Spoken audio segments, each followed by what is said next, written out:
Siguiendo con lo que habíamos trabajado, vamos ahora a volcar esto a las razones trigonométricas.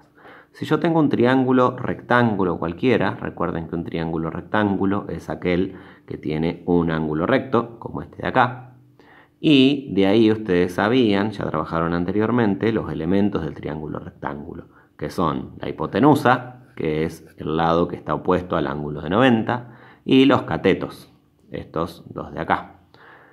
Bien, si yo me paro en un ángulo en particular, que no sea el de 90, este ángulo o este ángulo de acá, en este caso voy a pararme en este, que llamé alfa.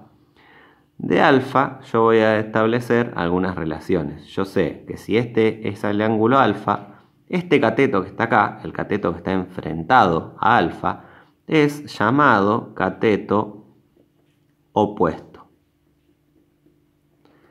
Y el cateto que es parte de alfa, que es uno de los lados de alfa, es llamado cateto contiguo o cateto adyacente. Cualquiera de las dos vale. Si ustedes van a ver que en la fotocopia, en el archivo donde está la teoría, dice contiguo y por ahí más adelante dice adyacente. Cualquiera de las dos es válida. Bien. Y dijimos que esta es la hipotenusa. También dijimos anteriormente que si yo dibujara un triángulo que tenga los mismos ángulos, aunque sea más chico, voy a hacer uno así nomás, no es este, pero si estos dos fueran semejantes, o sea que tienen todos sus ángulos iguales, los lados son proporcionales. Y van a cumplir lo siguiente: si yo divido el cateto opuesto con la hipotenusa en el triángulo este que tengo acá bien dibujado, con el cateto opuesto y la hipotenusa de este otro triangulito, de nuevo, suponiendo que todos los ángulos son iguales a este de acá, me va a dar el mismo resultado, tal como habíamos hecho en el anterior de el tema de la rampa con los 5 metros, 3 y demás. También, si yo dividiera el cateto opuesto por el cateto contiguo o el adyacente, me va a dar lo mismo que si divido este opuesto con este adyacente. Igual me va a pasar si yo divido el adyacente con la hipotenusa y este adyacente con esta hipotenusa. Esos se mantienen para cualquier triángulo que tenga el mismo ángulo, los mismos ángulos en realidad, ¿sí? Ahora, ¿qué nombre llevan estas cosas? Si yo tomo el cateto opuesto y lo divido por la hipotenusa, yo lo que estoy calculando es el seno del ángulo. El seno, que se escribe así, sen, de alfa, alfa es el ángulo que estoy mirando ahora mismo, va a ser igual a el cateto opuesto a alfa, que es este que está enfrentado, dividido la hipotenusa. Entonces, esa es la definición de seno, cateto opuesto dividido hipotenusa. El coseno de alfa se define como el cateto contiguo sobre la hipotenusa. Y la otra razón que me falta, la tangente de alfa, perdón, que se escribe TG, tangente de alfa, se define como el cateto opuesto sobre el cateto adyacente o cateto contiguo. Así usamos la misma terminología en todos lados. Esas son las tres razones trigonométricas. Ahora, estas son las razones trigonométricas de alfa, que serían estas de acá, y siempre son las que están opuesto hipotenusa, contiguo hipotenusa, opuesto contiguo. Ahora, si yo me parara en este ángulo de acá, vamos a llamarlo beta, bien, que es el otro ángulo, cambian de lugar el adyacente y el opuesto. ¿Por qué? Porque el opuesto de beta ahora es este de acá, el que sería el adyacente de alfa. Y el adyacente de beta es este de acá, que sería el que era el opuesto de alfa. La hipotenusa queda en el mismo lugar porque siempre respeta que es la que está opuesta al ángulo de 90.